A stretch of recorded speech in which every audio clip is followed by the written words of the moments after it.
C'est bon? Je peux commencer?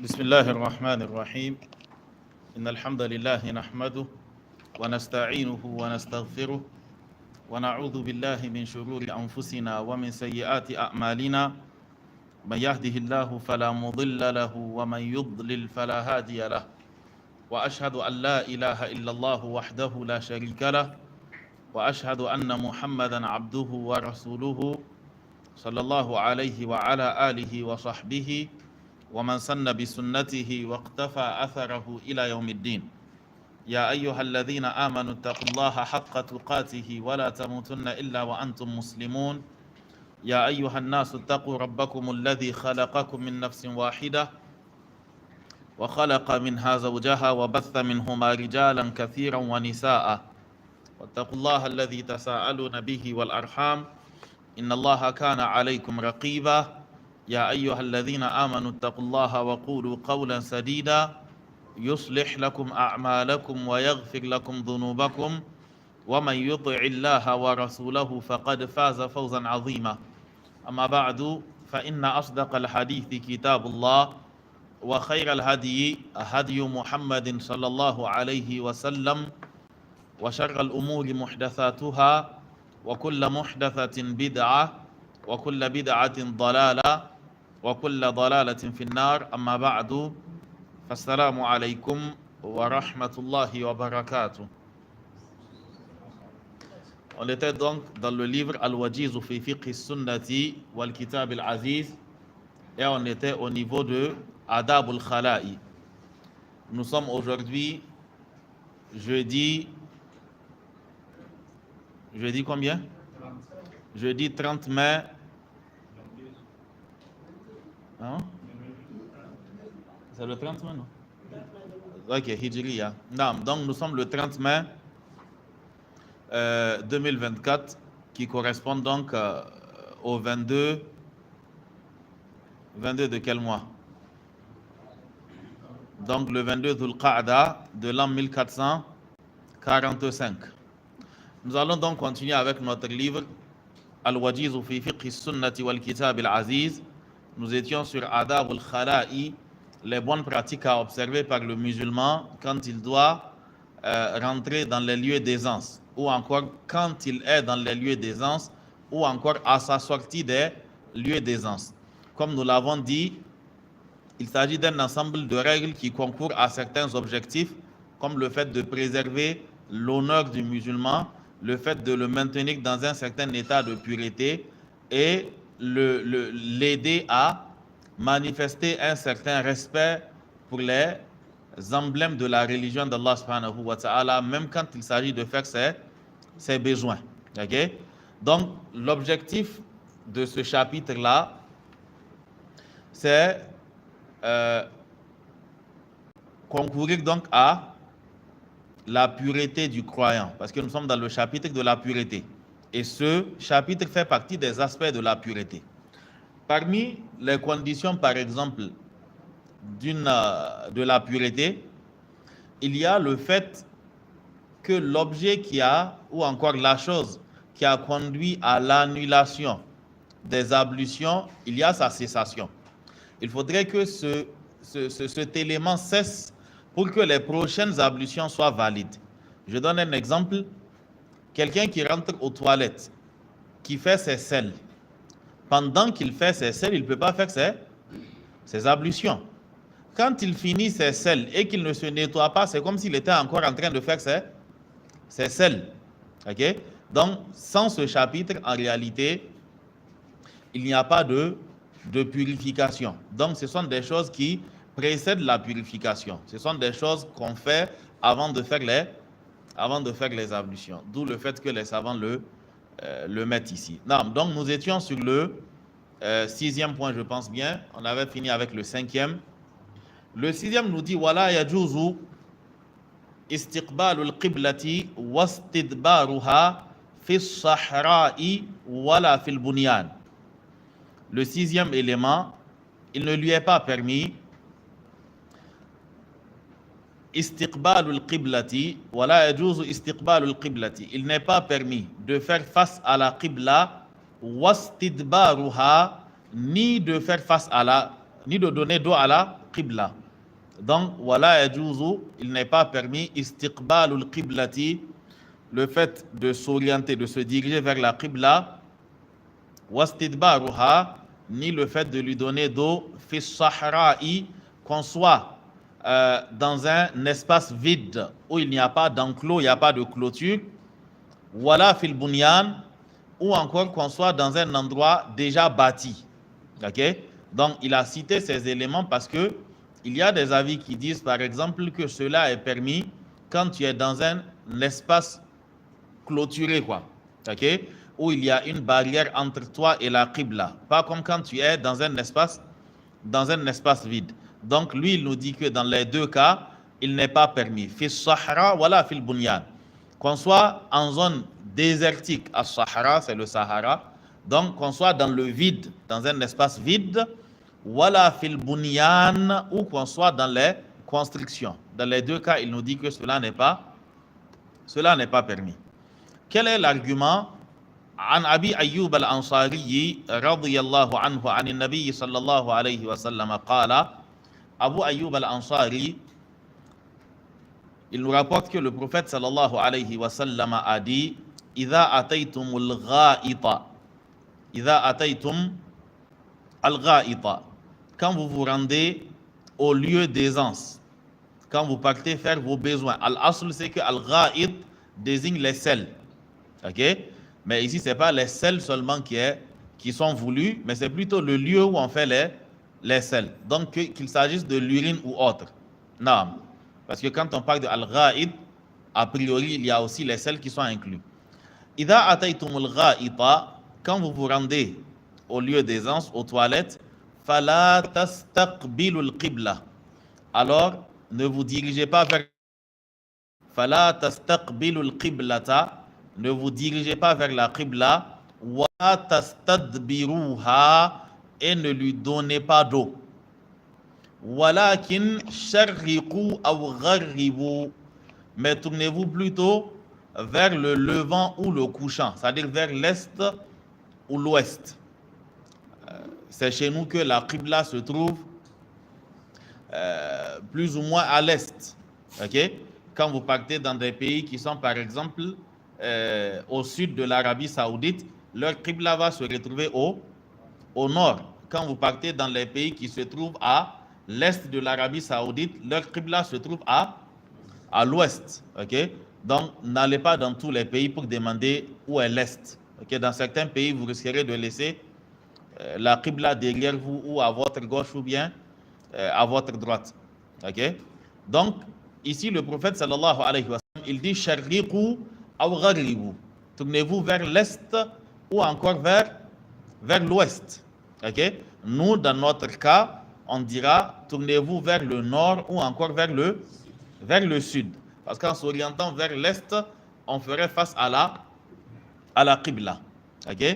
Et en se tournant vers l'ouest, on donne dos à la qibla. Donc pour cela, le prophète sallallahu alayhi wa sallam, il nous dit de ne pas de nous orienter vers l'est ou l'ouest, donc ce qui correspondra dans notre cas au nord et au sud. Abu Ayyub al-Ansari, il continue en disant, il dit, قال Abu Ayyub dit, فقدمنا الشام, nous sommes arrivés au niveau de Asham. Asham, c'est l'actuelle Syrie, une bonne partie des pays actuels, Palestine, okay, Liban et autres. Donc quand on dit Asham, c'est plus grand que la Syrie, quoi. C'est pas la Syrie qui était désignée par Asham, c'est au-delà de la Syrie. Donc il dit que faqadimna Shama, nous sommes arrivés à Asham. Fawajadna marahida, et nous avons trouvé des toilettes. Marahid, c'est le jam'u de quel mot? Mirhadun, ok? Ici marahida parce qu'il est à la wazni ala wazni mafa'il. Donc, muntaha al-jumu' il est mamnu'un min as-sarf. Donc, il dit fawajadna marahida. Et nous avons trouvé des toilettes qad buniyat. Nous avons trouvé des toilettes construites nahwal ka'bati, en direction de la Kaaba. Nous avons trouvé des toilettes qad buniyat nahwal ka'bati. Nous avons trouvé des toilettes qui ont été construites vers la Kaaba. Il dit fananharifu anha. Et on se détournait. C'est-à-dire qu'on faisait en sorte, autant que faire se peut, d'éviter la qibla. Okay? On essayait de ne pas suivre l'orientation des toilettes. Il dit wa nastaghfirullah ta'ala, et on demandait pardon à Allah subhanahu wa ta'ala, parce que prenez le cas de nos WC. Si c'est orienté dans une certaine direction, même si tu essaies c'est-à-dire de te détourner de la Kaaba, ou encore d'éviter de donner dos à la Kaaba, il n'est pas exclu que tu ne puisses pas le faire à 100%. Donc il dit fanastaghfirullah ta'ala, et on demandait pardon à Allah subhanahu wa ta'ala. Le hadith est rapporté par Imam al-Bukhari et Imam Muslim et At-Tirmidhi et d'autres. Donc il est interdit de donner dos à la Qibla, tout comme il est interdit aussi de se diriger vers la Qibla. Ok? Maintenant, la question qui se pose, pourquoi est-ce qu'il précise dans les lieux ouverts comme dans les lieux fermés? C'est parce que nous avons d'autres hadiths, notamment un hadith de Jabir ibn Abdullah et un hadith de Abdullah ibn Umar, dans lequel ces deux rapportent avoir vu le prophète sallallahu alayhi wa sallam se diriger vers la Qibla pour faire ses besoins. Ok? Mais d'abord, sachez que le hadith de Abu Ayyub al-Ansari n'est pas le seul hadith interdisant cela. Nous avons celui de Abu Hurairah radiyallahu anhu, où le prophète sallallahu alayhi wa sallam dit, quand l'un d'entre vous s'assoit pour faire ses besoins, qu'il ne mette pas la Qibla en face de lui et qu'il ne la mette pas non plus dans son dos. Okay? Ou bien le hadith de Salman al-Farisi qu'on avait cité à l'entame du cours sur les actes de bienséance, où le mécréant lui avait dit que votre ami vous a tout enseigné, même la manière de faire les besoins. Salman al-Farisi lui a dit que tu as dit vrai, il nous a tout enseigné. Il nous a interdit de faire face à la Qibla en faisant les selles ou en urinant. Okay? Il nous a interdit de nous nettoyer avec la main droite et ainsi de suite. Maintenant, qu'est-ce que le hadith de Ibn Umar nous dit? Ibn Umar dit qu'un jour, il était monté sur le toit d'une maison, Abdullah ibn Umar, et il dit qu'en ce moment, il vit le prophète sallallahu alayhi wa sallam faire ses besoins en se dirigeant vers la mosquée de Al-Aqsa, la mosquée de Jérusalem. Ce qui sous-entend que la Kaaba était derrière lui. Okay? Donc, étant à Médine, s'il fait face à Jérusalem, la Kaaba se retrouve derrière lui. Nous avons aussi le hadith de Jabir ibn Abdullah qui dit qu'il a vu le prophète sallallahu alayhi wa sallam une année environ avant sa mort faire ses besoins en se dirigeant vers la Kaaba. Quand on regarde en apparence, ces hadiths semblent se contredire. Okay? Mais sachez que deux hadiths authentiques du prophète sallallahu alayhi wa sallam ne peuvent pas se contredire. Les savants, dans les documents de Usul al-Fiqh, il y a le chapitre qu'ils consacrent à la manière de concilier les hadiths qui se contredisent en apparence. La première chose à vérifier, ou bien la première étape, c'est d'abord la datation. Pas au carbone 14, bien sûr. Mais la datation dans le sens de savoir lequel des propos a précédé. Lequel le prophète sallallahu alayhi wa sallam a dit le premier. Ou encore s'il n'y a pas un indice montrant que le prophète sallallahu alayhi wa sallam, il avait dans un premier temps établi une règle et ensuite il l'a abrogée pour une deuxième règle. Okay? Et d'autres règles ressemblant à cela. Ou encore le principe qui dit que l'information qui nie l'existence d'une chose, elle a moins de valeur que l'information qui établit la présence d'une chose. Par exemple, quelqu'un dit « J'ai jamais vu le prophète sallallahu alayhi wa sallam faire telle chose ». Un autre vient, il dit « J'ai vu le prophète sallallahu alayhi wa sallam faire telle chose ». Il n'y a pas de contradiction.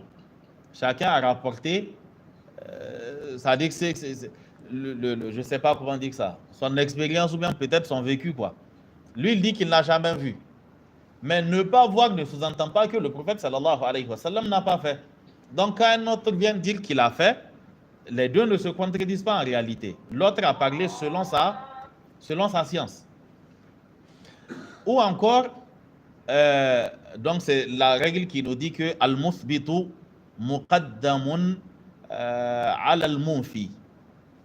Ok, c'est lui qui ala al-nafi afwan. Al-muthbit muqaddamun ala al-nafi. C'est lui qui établit une chose à la priorité sur celui qui nie la chose. Maintenant, ici, quelle règle va s'appliquer? La règle qui va s'appliquer, c'est que al-qawlu muqaddamun ala al-fi'l. Dans le cas du prophète sallallahu alayhi wa sallam, sa parole prime sur son action. Parce que son action, dans le cas de son action, il y a ce qu'on appelle al-ihtimalat. Ces actions, quand il ne les explique pas, peuvent être souvent sujettes à des suppositions. Prenons le cas de Abdullah ibn Umar. Abdullah ibn Umar, il dit qu'il est monté sur le toit et qu'il a vu le prophète sallallahu alayhi wa sallam faire ses besoins en se dirigeant vers Al-Aqsa, donc en donnant dos à la Mecque. Le prophète sallallahu alayhi wa sallam n'a pas posé cette action en vue d'être vu. Il ne l'a pas posé pour être vu. Ok? Et le fait que le prophète sallallahu alayhi wa sallam fasse cela, même si on ajoute le hadith de Jabir ibn Abdullah, cela peut être dans le cadre de ce qu'on appelle al-khususiyya. C'est-à-dire que c'est une chose qui est exclusivement autorisée au prophète sallallahu alayhi wa sallam. Ou encore une autre supposition, peut-être qu'il y avait une contrainte. Eux, ils n'étaient pas au courant de la contrainte, mais peut-être qu'il y avait une contrainte. Ce qui fait que quand le prophète sallallahu alayhi wa sallam dit « faites » et qu'ensuite on rapporte qu'il a fait autrement, si on n'arrive pas à concilier les deux, dans le sens de quand il nous a dit « faites », c'était une recommandation et non pas une obligation, alors on dira que ce qui nous concerne, nous, c'est l'ordre qu'il nous a donné. Quant à ce que lui, il a fait, là c'est entre lui et Allah. Ok? Dans le sens de c'est Allah qui lui a peut-être donné cette particularité ou encore cette règle spécifique-là. Comme quand il nous a interdit le wisal, le fait d'aligner des jours de jeûne. Le prophète nous a interdit cela. Et pourtant, lui, il faisait le wisal. Les compagnons lui ont dit, mais tu nous interdis de le faire, mais toi, tu le fais. Il dit, mais je ne suis pas comme vous. Ok? Je ne suis pas comme vous. Donc, ce qui fait que quand un nos dit faites et qu'on rapporte que le prophète sallallahu alayhi wa sallam a fait, et surtout qu'on n'arrive pas qu'il l'a fait dans un cadre public où il l'a fait dans le but d'être imité, alors sa parole prime sur son action. Ok? Parce que nous, il a été clair avec nous faites. Maintenant, ce que lui, il a fait, ça c'est à part. Ok? Donc, le fait que le fait que Jabir ibn Abdullah et Abdullah ibn Umar rapportent ces deux hadiths, ce sont des choses qu'ils ont eux vues, pas des choses que le prophète sallallahu alayhi wa sallam leur a expliquées. Okay? Donc, c'est pour cela que les savants appliquent ce principe-là quand le prophète sallallahu alayhi wa sallam dit et ensuite il fait le contraire, alors nous, ce qui nous concerne, c'est l'ordre qu'il nous a donné et non pas l'action qu'il a posée. Ok? Non. Donc ce principe est détaillé en long et en large dans les documents des savants.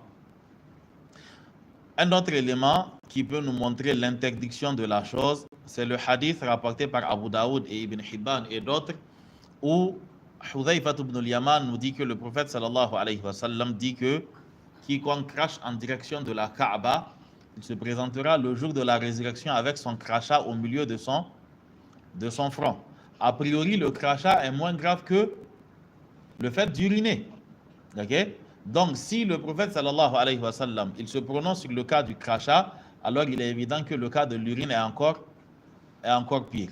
Non. Donc, en conclusion, ce qui est plus juste et ce qui est plus sûr, c'est de s'abstenir de faire ses besoins en se dirigeant vers la Kaaba ou encore en lui donnant d'eau. Okay? Et quand on construit, il faudrait tenir compte de cet aspect-là. Okay? Et si tu es dans une maison déjà construite, alors s'il y a possibilité d'arranger, tu arranges. S'il n'y a pas de possibilité aussi, fattaqullaha mastata'tum la yukallifullahu nafsan illa wus'aha. Nous allons arrêter ici, Inch'Allah, pour prier. Et ensuite, nous allons continuer avec ce même document pour avancer un peu sur le chapitre et ensuite continuer avec al-usulu al-thalathatu bi'idhnillahi ta'ala. Subhanakallahumma bihamdik. Ashhadu an la ilaha illa ant. Astaghfiruka wa atubu ilayk. Wa sallallahu ala nabiyyina Muhammadin wa ala alihi wa sahbihi wa sallam. Wassalamu alaykum wa rahmatullahi wa barakatuh.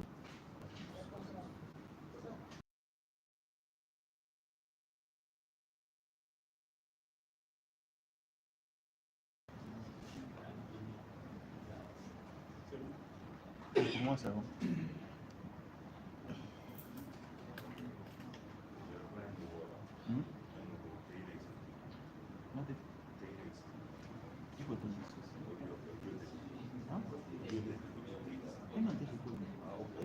Au début de notre cours, c'était planté. Voilà. Il faut abonner bien quand il est l'adaptateur d'abord.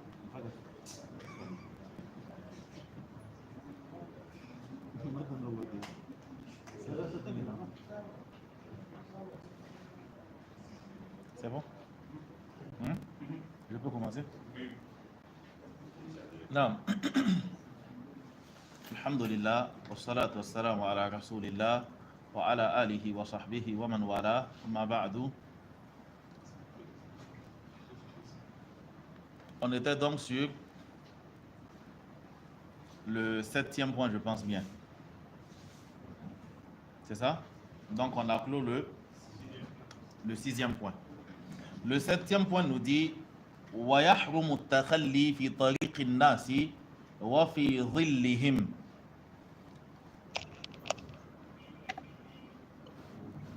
Non. Donc le 7e point nous dit وَيَحْرُمُ التَّخَلِّي فِي طَرِيقِ النَّاسِ وَيَحْرُمُ. Et il est interdit التَّخَلِّي, le fait de faire ses besoins fi tariqin nasi, sur les passages des gens, wa fi dhillihim, ou encore au niveau des ombres où ils s'abritent, où ils s'asseyent. Donc il est interdit de faire ses besoins sur les passages des gens ou encore sous les ombrages. Wa an Abi Hurayrata radiyallahu anhu anna an-nabiyya sallallahu alayhi wa sallam qala. Abu Hurayrata radiyallahu anhu rapporte que le prophète sallallahu alayhi wa sallam a dit ittaqu al-la'inaini, ittaqu al-la'inaini, craignez ou méfiez-vous des deux causes de malédiction. Ok? Ou encore éloignez-vous des deux choses qui maudissent. Al-la'inu, c'est un ism fa'il de la'ana la'in. Ok? Donc, ittaqu al-la'inaini, c'est parce que c'est musanna. Donc, al-la'inani, il est maf'ulun bihi, mansubun wa alamatu nasbihi al-ya. Donc, ittaqu al-la'inaini, craignez les deux causes de malédiction. Qalu, et ils ont dit wa mal la'inani, là ça reprend sa forme marfou. Ok? Wa mal la'inani. Et quelles sont les deux causes de malédiction, ya Rasulallah? Qala, le prophète sallallahu alayhi wa sallam dit, ces deux causes de malédiction concernent alladhi yatakhalla fi tariqin nasi, concerne donc celui qui fait ses besoins sur le passage des gens. Aw fi dhillihim, ou encore au niveau des ombres où il s'asseye. Ok? On précise au niveau des ombres où il s'asseye, parce que le prophète sallallahu alayhi wa sallam, il a attribué l'ombre aux gens. Il a dit fi dhillihim, et sous leurs ombrages. C'est-à-dire que les ombres qu'ils exploitent, les ombres là où ils s'asseyent, et non pas tout ce qu'il y a comme ombre dans la ville. Ok? Donc on parle de dhillihim, leurs ombrages, quoi, là où ils ont l'habitude de s'asseoir, de s'abriter, ok, de se mettre à l'abri. Ce hadith est rapporté par Abu Daoud, Muslim, wal-lafzu al-la'anayni.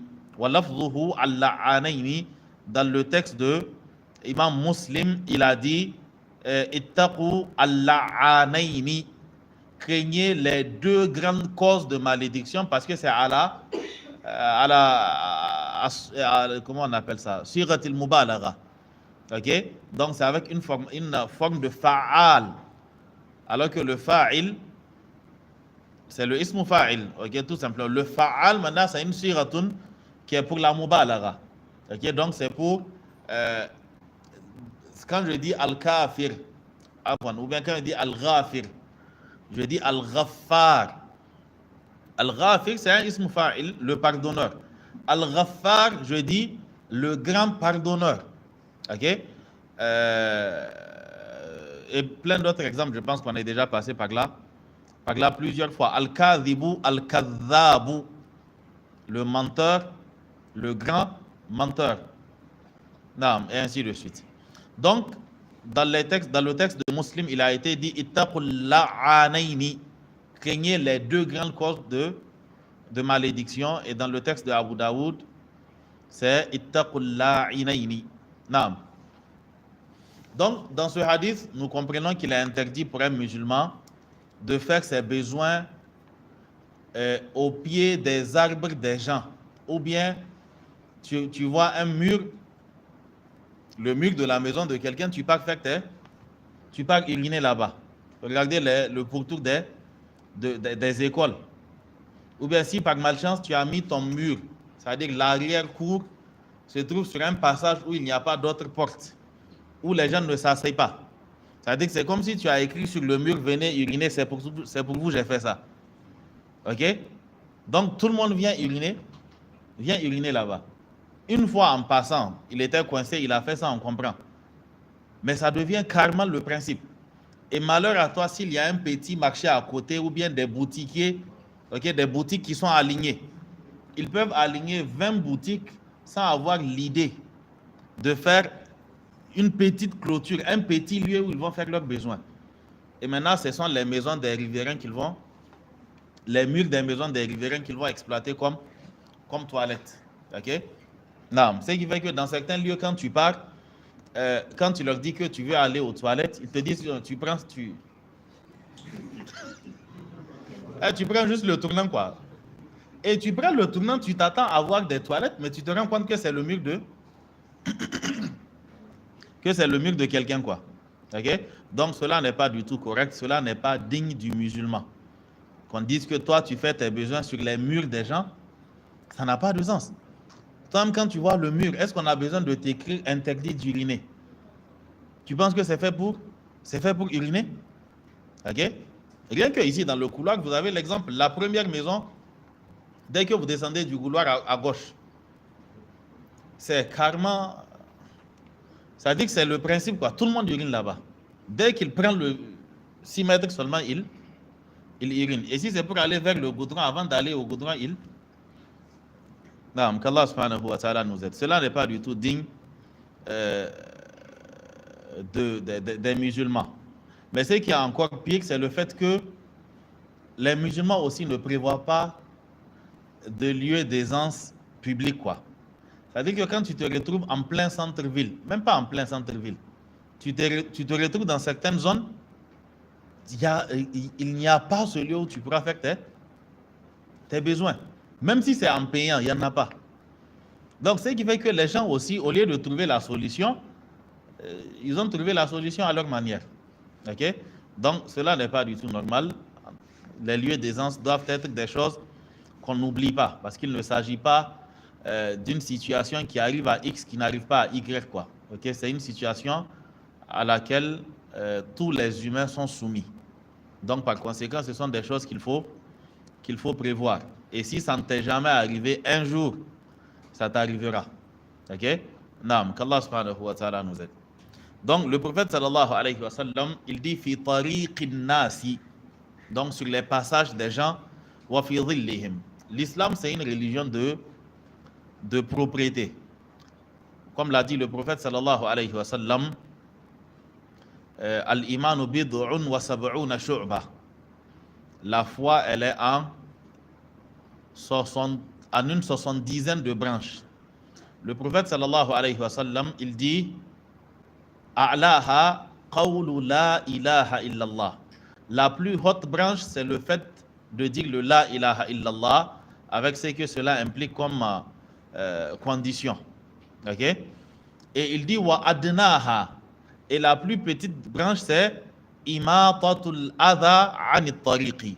C'est le fait de débarrasser la voie d'une chose nuisible. Ok? Qu'il s'agisse d'une saleté, d'une impureté, d'épines, de cailloux ou autre. Et le Cheikh Ibn Uthaymin, rahimahullah ta'ala, il dit que si débarrasser la voie de ce qui pourrait nuire les passants relève de la foi, il dit donc faire le contraire relèverait de quoi? Cela n'est pas digne du musulman. Ok? Cela n'est pas digne du musulman. Et quand on constate qu'il y a une chose nuisible sur la voie, quand on a la capacité de mettre les passants à l'abri de ce mal-là, alors il faut le faire. Le prophète sallallahu alayhi wa sallam, il dit qu'un homme était en train de passer. Et sur son passage, il a vu une chose qui pourrait causer du tort aux passants. Et il a débarrassé la voie en se disant que peut-être qu'ainsi je mettrai à l'abri les autres passants. Et le prophète sallallahu alayhi wa sallam nous dit Fashakarallahu lahu. Et Allah subhanahu wa ta'ala le remercia pour cela. En lui accordant le paradis. C'est-à-dire que lui, il est rentré au paradis juste à cause de ça. Okay? Mais c'est la bonne foi. C'est-à-dire que c'est la bonne intention avec laquelle il a posé cette action qu'il a élevée si haut. Donc, le minimum, quand on ne débarrasse pas la voie de ce qui pourrait être nuisible, il ne faudrait pas la remplir de ce qui pourrait être nuisible. Ok? Naam. Il dit wa yukrahu, donc le 8e point, wa yukrahu, et il est détesté an yaboula, qu'il urine fi mustahammihi, là où il se lave. Ok? Wa yukrahu, et il est déconseillé an yaboula, qu'il urine fi mustahammihi, là où il se lave. C'est de là que vous appelez les toilettes al-hammam. Ok?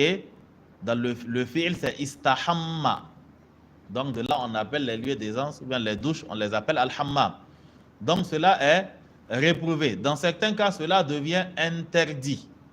Ok? C'est ne pas respecter cette règle qui renvoie à la question, est-ce qu'on peut faire les ablutions dans les toilettes? On t'a dit de ne pas uriner là où tu te laves. Si tu n'urinais pas là où tu te lavais, la question à savoir est-ce qu'on peut faire ces ablutions ne se pose pas. Ok? Mais si tu arroses c'est-à-dire comment on va dire ça, tout le lieu, c'est-à-dire que tu ne tries pas là où on urine et là où on se lave, il est évident que tu poseras la question. Non, lisons le hadith et ensuite on rentre dans les détails, Inch'Allah. An Humayd al-Himyari qala, ce tabi'i qu'on appelle Humayd al-Himyari, il dit que laqitu rajulan, j'ai croisé un homme, sahiban nabiyya sallallahu alayhi wa sallam, qui est resté en compagnie du prophète sallallahu alayhi wa sallam Kama sahibahu Abu Hurayrata. Comme Abu Hurayra est resté en compagnie du prophète sallallahu alayhi wa sallam.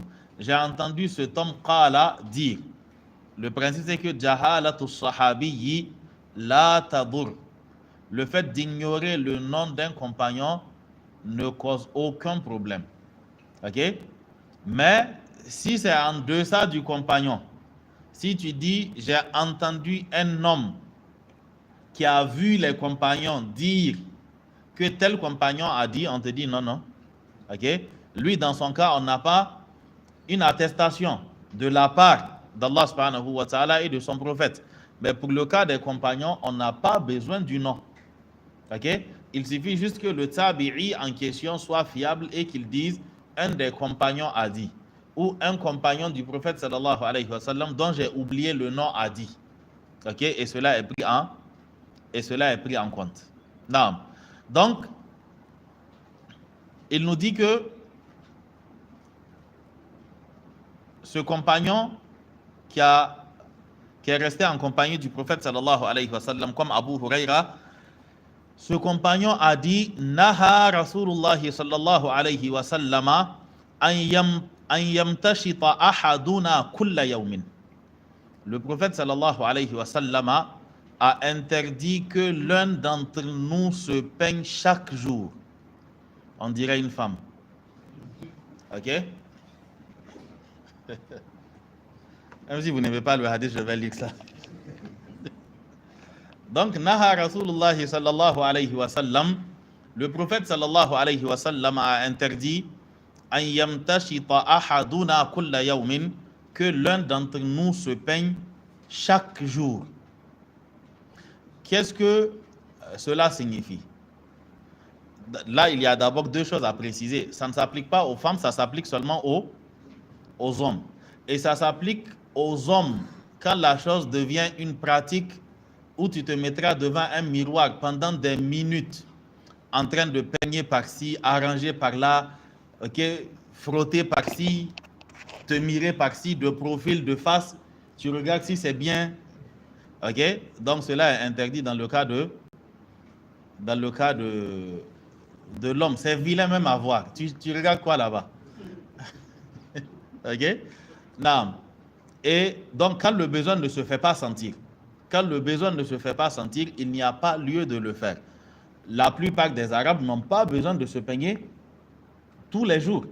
Ok? Ben, nous qui avons les cheveux crépus, souvent il est nécessaire, même si tu ne te peignes pas, de mouiller au moins tes mains et essayer d'arranger quoi. Donc, la chose ne parle pas d'une interdiction formelle de se peigner tous les jours, mais c'est une interdiction formelle de se laisser être obsédé par son apparence physique. Parce que cela conduira forcément à oublier l'intérieur. C'est-à-dire que tant que ton obsession, c'est est-ce que tu vas regarder si ta montre, ta bague, tes chaussures, tes boutons de manchette, le chapeau, c'est-à-dire est-ce que ça se marie quoi? C'est ce qu'on dit, non? Voilà, est-ce que ça se marie? Toi, l'homme, tu ne peux pas faire ça tous les jours. Oui, il y a des occasions exceptionnelles, mais à la base, ça, c'est pas ton travail, ça rentre dans une certaine exagération. Comme le dit le sage, il dit que Anta birruhi la bil jasadi insanu. C'est par ton âme que tu es humain et non pas par ta chair. Ok? Ça, c'est juste l'enveloppe, quoi. Et tant que tu l'accordes, c'est-à-dire un intérêt exagéré, alors tu finiras par oublier l'intérieur. Et c'est de là que Satan va te mettre dans certaines situations où tellement tu prends soin de ton physique, quand ton physique est en danger, tu peux délaisser des obligations. Quand tu passes par une mosquée, tu te rends compte que les nattes sont sales. Tu regardes ton habit, si tu fais le soujoud dans la mosquée, ça veut dire qu'au niveau des genoux, ça va se salir. Tu ne peux pas aller comme ça au service, tu ne peux pas... voilà, les gens ne doivent pas voir ton habit, même avec une tache. Donc de là, tu te dis que bon, je vais continuer au bureau, comme ça je vais étaler un tapis. Voilà, ok? Donc, tout ça, c'est le souci de l'apparence qui peut te mettre dans cela. J'ai déjà vu, ou bien on m'a déjà rapporté le cas d'un comme ça, où lui, son problème, c'est quand tu fais le ruku, le sujoud, souvent, il y a des plis derrière le genou. Ok, il y a des plis qui se font derrière le genou, quoi. Donc, il dit que ça casse ça casse la ligne de... Ok? Et c'est logique. Dès que tu accordes de l'importance à une chose, cet intérêt va continuer à augmenter. Ok? Tu as du mal à aller t'asseoir, étudier, ou tu as du mal à aller t'asseoir, prier, parce qu'il fait chaud. Tu vas transpirer, et toi, quand tu transpires, tu n'aimes pas, il y a ton habit qui te dérange, tu dis que si c'est comme ça, je reste chez moi. Ok? Ou bien je vais aller faire ça au bureau, ou bien je vais... C'est-à-dire que ton obsession devient maintenant ton physique. Okay? Tu te soucies trop de la chose, quoi. Et ça, c'est une fitna à laquelle beaucoup, malheureusement, sont exposés, quoi. Okay? Certains, leur obsession, même quand ils sortent, ils se disent que mes gens vont me voir. Peut-être que certains m'ont vu hier, ils vont me voir le lendemain. Et puis quoi? Hein? Toi, un homme, ça ne doit pas être ton inquiétude. Il t'a vu avec le même habit, et puis quoi? L'essentiel, c'est que ton habit ne soit pas sale. C'est pas sale, c'est pas froissé. C'est soigné, ça va, c'est pas... Voilà. Et le comble, c'est que vous allez voir que ceux qui ont ce souci-là, ok, quand il s'agit d'aller prier, je vous assure que même pantalon, ils ne mettent pas en bas. C'est le boubou seulement, il met, et puis il met un petit short. Il met un petit truc en bas, et puis il met le boubou. Et il va s'arrêter devant Allah comme ça. Mais quand il s'agit d'aller devant les humains, il faut se soigner, il faut faire attention à ceci, à cela. Ça n'a pas de sens. Ok? Ça n'a pas de sens. Donc, il faut se simplifier les choses, quoi. C'est-à-dire que c'est une souffrance, c'est une voie de souffrance sûre, quoi. Si tu te mêles de ça, tu vas souffrir. Ok? Ça ne doit pas du tout être le souci du musulman. Il ne s'agit pas, bien sûr, de négliger son apparence ou encore d'être la rusée, mais il ne faudrait pas aussi rentrer dans l'exagération. Ok? Il ne faudrait pas rentrer dans l'exagération parce que ça deviendra une obsession. Voilà. Et ce sont ces genres de situations qui annoncent à coup sûr que si la personne continue dans cette lancée, la personne va développer en lui d'autres caractéristiques des femmes. Forcément. Forcément. La personne développera d'autres caractéristiques des femmes. Et ça sera dommage, quoi. Non. Donc, ce n'était pas la partie du hadith qui nous intéressait, mais on s'était quand même arrêté dessus. On va finir le hadith et ensuite. Donc, il dit, Naha Rasulullah sallallahu alayhi wa sallam, le prophète sallallahu alayhi wa sallam a interdit an yamtashita ahaduna kulla yawmin, que l'un d'entre nous se peigne chaque jour. Aw yabula fi murtasalihi, ou encore qu'il urine là où il se lave. Ok? Là où tu te laves, il est interdit que tu urines là-bas. Enfin, le hadith nous, comment on appelle ça? L'auteur, il nous dit wa yukrahu, cela est détestable. Dans quel cas est-ce que cela est détestable? Dans quel cas cela est interdit? Dans le cas où tu urines et que ça arrive à passer, là on est dans comment on dit, le déconseil, quoi. Là c'est déconseillé. Mais si tu vas uriner et ça va stagner et quand tu vas te laver, il y aura des éclaboussures à coup sûr sur toi, dans ce cas c'est interdit. Okay? Comme nous allons le voir dans le hadith qui suit, Inch'Allah. Donc, le musulman n'urine pas là où il se lave. Là où tu te laves, c'est fait pour te laver. S'il faut uriner, tu urines ailleurs. Surtout maintenant avec les toilettes, il y a les WC qui sont prévus pour les urines et autres. Tu fais tes urines là-bas et tout ce que tu veux. Comme ça, tu n'auras pas à poser la question, est-ce que je peux faire le grand lavage dans les toilettes? Tu veux faire ça où? Dans une cuvette, dans une bassine Dans la chambre, tu vas faire ça où? Pour ne pas poser cette question, tu urines là où c'est prévu d'uriner. S'il s'agit d'une chambre où il n'y a que la colonne de douche, c'est-à-dire qu'il n'y a pas de WC à l'intérieur, tu vas uriner là où on urine et ensuite tu viens te laver tout simplement. Ok? Comme ça, cette question n'aura pas à être posée. Maintenant, dans le cas où on rentre dans un lieu et on doit nécessairement se laver, ok? Cela arrive notamment dans les cours communes ou encore dans les maisons où tout le monde ne respecte pas les mêmes règles. Peut-être que toi, tu t'interdis la chose, mais les autres ne le font pas. Et nécessairement, dans certaines situations, tu dois faire le grand lavage. Le principe, c'est que tu prendras un seau d'eau et tu verses cela dans la douche tout simplement et ensuite tu vas te laver. Parce que si le seau d'eau a suffi pour nettoyer la mosquée, le seau d'eau suffira forcément pour nettoyer aussi les toilettes. Je fais référence au hadith du bédouin qui a uriné dans la mosquée et le prophète sallallahu alayhi wa sallam a demandé qu'on lui amène un récipient d'eau. Donc avant de rentrer, tu t'arranges à nettoyer un peu la chose, tu rentres, tu te laves et tu fais comme ce qu'ont fait les Abu Ayyub al-Ansari. Il a dit que fananharifu thumma fanastaghfirullah. Ok? Naam. Donc ce hadith il est rapporté par An-Nasa'i et Abu Daoud. Il dit وَيَحْرُمُ الْبَوْلُ فِي الْمَاءِ الرَّاكِدِ.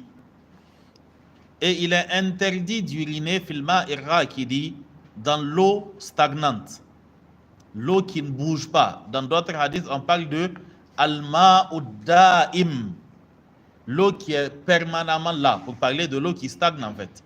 Ok? Donc l'eau qui stagne, il est interdit d'uriner dans cette eau-là. An Jabirin عن النبي صلى الله عليه وسلم أنه نهى أن يبال في الماء الراكد. Donc, il est rapporté de Jabir que le prophète sallallahu alayhi wa sallam a interdit qu'on urine. An yubala huna c'est mabniyun lil majhul. Mabniyun ala ma lam yusamma fa'iluhu. Le asl c'est bala yabulu. Ici, yubalu c'est comme qala yuqalu. Ok? Donc, qila yuqalu. Donc, ici c'est yubalu. Donc, naha an yubala. Le prophète sallallahu alayhi wa sallam a interdit qu'on urine fil ma'i rakidi, dans l'eau stagnante. Ok? Donc, parce que l'eau stagnante ne se renouvelle pas. Et donc, par conséquent, d'abord, si c'est de l'eau où les gens rentrent se baigner ou peut-être boire, c'est-à-dire que ça va conduire à des maladies. Ok? Mais l'eau en grande quantité qui se régénère et autres, alors là, le risque est moindre. Non. Donc, il en est de même aussi pour les toilettes et le reste, Inch'Allah. Donc, l'hygiène voudrait qu'on évite de faire ses besoins là où on se lave. Une question avait été posée au Cheikh Ibn Uthaymin concernant un vieux qui rentrait dans les toilettes pieds nus et ensuite sortait des toilettes et partait directement dans la mosquée sans se chausser et sans se nettoyer les pieds. Ceux qui posaient la question trouvaient que le vieux était en tort. Et il leur a expliqué que le vieux ne peut pas être en tort. Parce que jusqu'à preuve du contraire, les toilettes, à moins qu'on urine en bas, il n'y a pas d'impureté. Donc rentrer dans les toilettes pieds nus et ressortir, il n'y a pas de souci à la base. Mais si tu urines là, c'est normal que tu te poses la question. Ok? Donc le fait d'uriner dans le WC s'apparente à une vieille pratique, ok, qui se faisait avant, où les nuits les gens évitaient d'aller aux toilettes. Il y avait un seau qui était déposé dans la chambre et s'il y a un besoin, alors les gens faisaient les besoins dans le seau. Et le matin, on se débarrasse de cela. Et c'est une chose qui a été rapportée du prophète sallallahu alayhi wa sallam. Donc on comprend que la présence d'un récipient contenant de l'urine pour une certaine période ne rend pas la pièce impure. Le fait de faire ses besoins dans le, comment on appelle ça, dans le WC, okay? Tirer la chasse, l'urine est partie, il n'y a aucune trace de l'urine, tu n'urines pas dans tu n'urines pas sur le sol, alors la question de savoir si on peut faire ces ablutions ou pas ne se pose pas. Parce qu'il n'y a aucune impureté à la surface.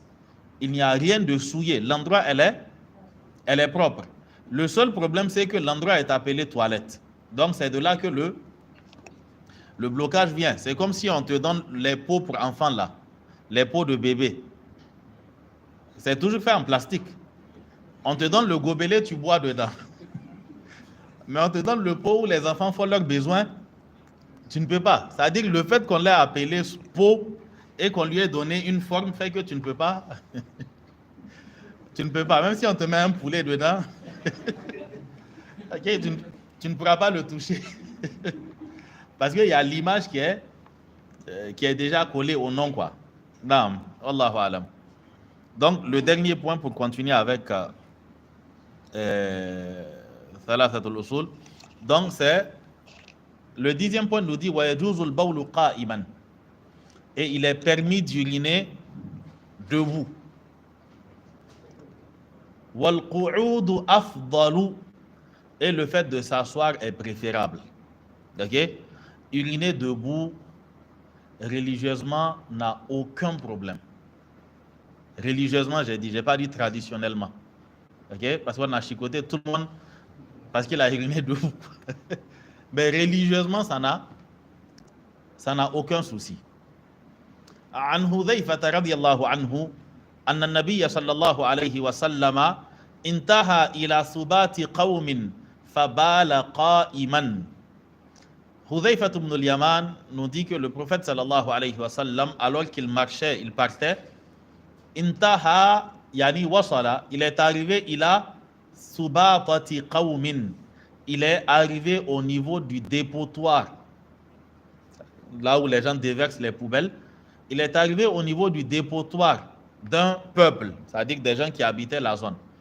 Fabala qa'iman, et le prophète sallallahu alayhi wa sallam urina debout.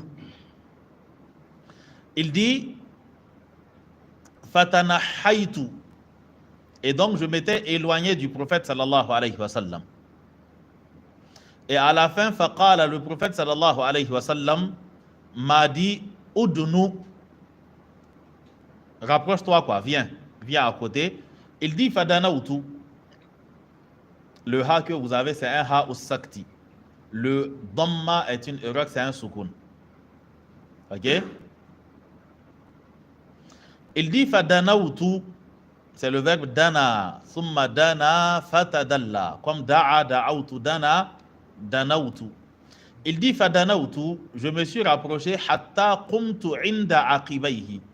Je me suis rapproché jusqu'à m'arrêter au niveau de ses talons. Fatawadda'a, et le prophète sallallahu alayhi wa sallam, il fit ses ablutions. Wa masaha ala khuffayhi, et le prophète sallallahu alayhi wa sallam passa ses mains mouillées sur ses bottes qu'il portait. Ce point-là, on reviendra dessus dans le chapitre de l'ablution, incha'Allah.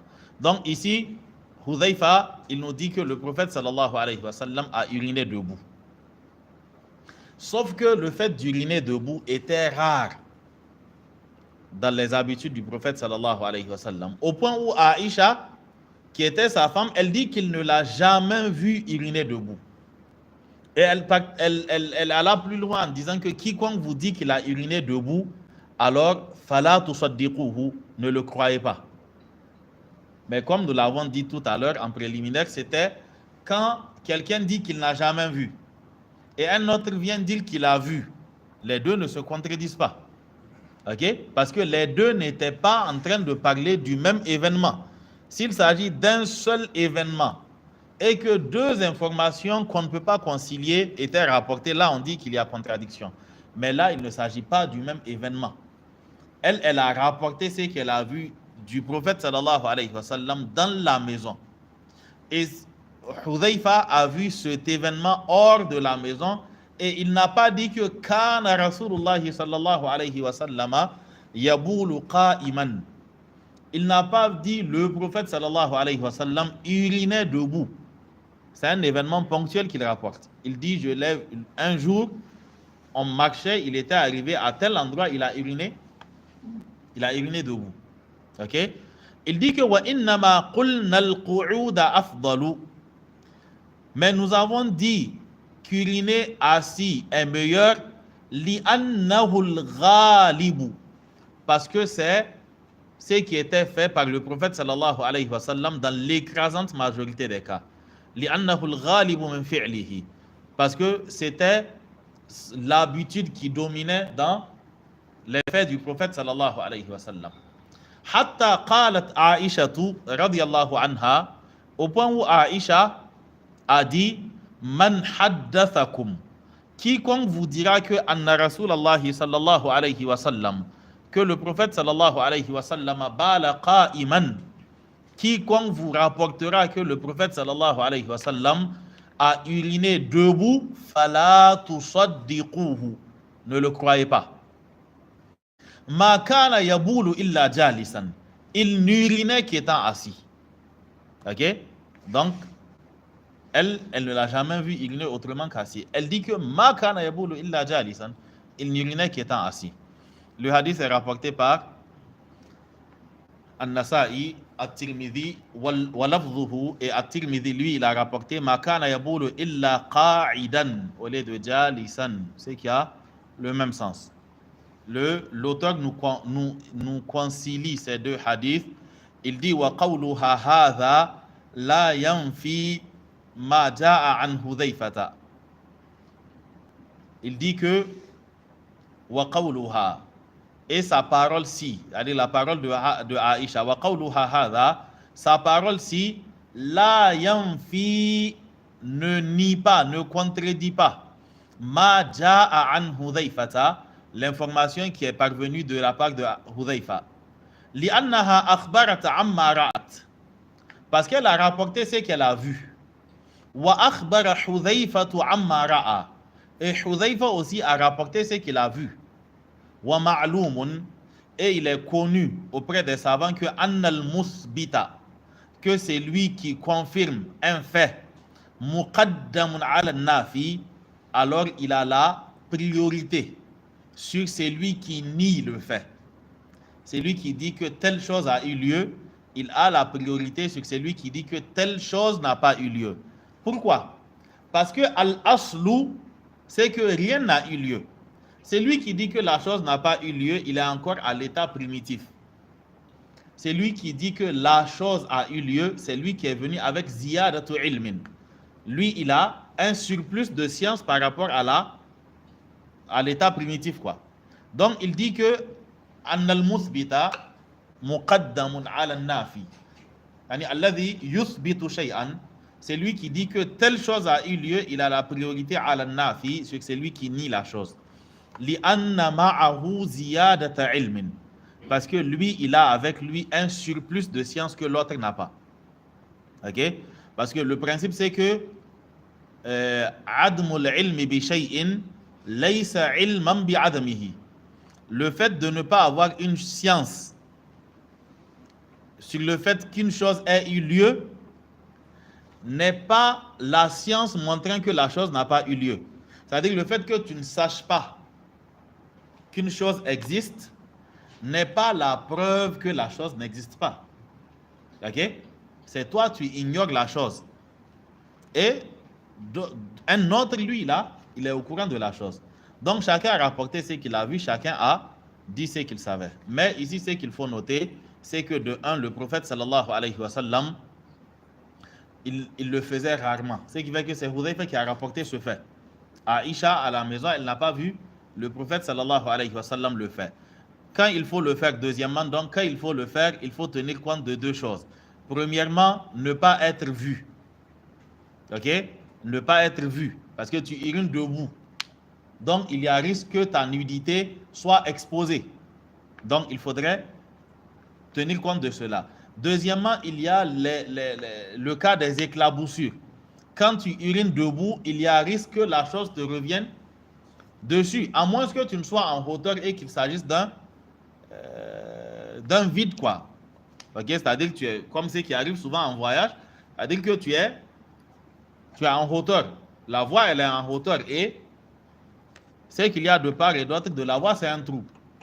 Donc là, il n'y a pas de risque que l'urine te revienne dessus. Donc, il faut tenir compte de ces deux aspects. La nudité ne doit pas être exposée et on doit éviter les éclaboussures. L'urine ne doit pas nous revenir dessus. Le troisième élément qu'il faut retenir dans ce point-là, c'est que on tient compte aussi de la sensibilité des gens.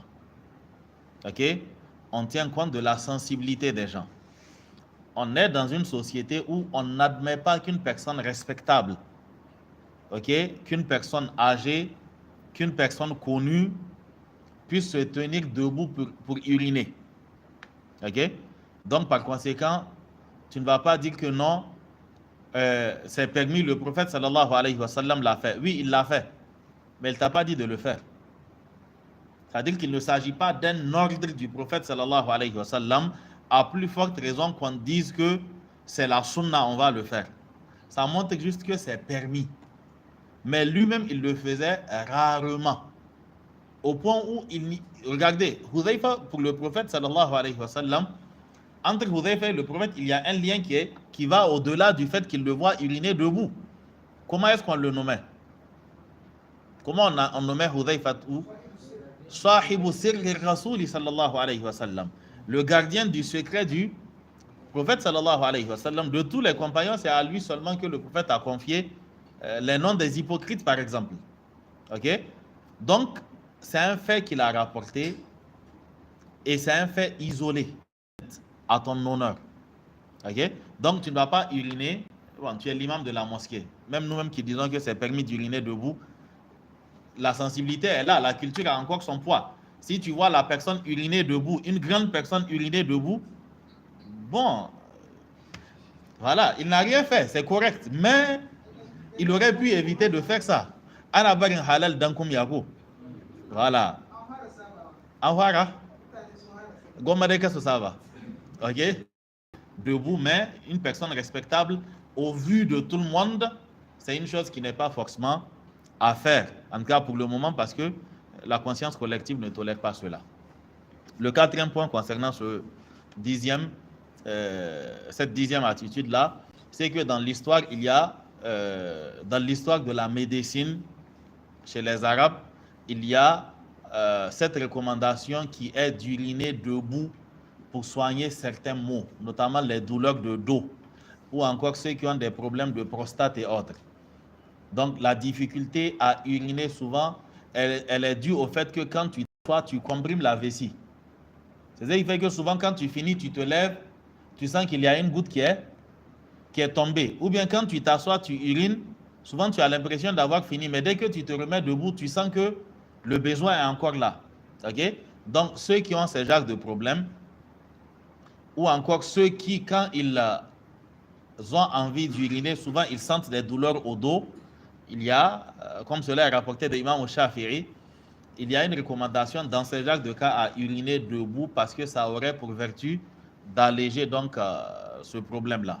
Sinon, pour ceux qui sont d'un certain âge, qui ont des problèmes de prostate et autres, uriner assis n'est pas forcément la meilleure chose à faire dans certains cas, quoi. Donc, le fait de condamner sans réserve le fait d'uriner debout, c'est-à-dire que ça les met dans ils ont un problème de conscience, quoi.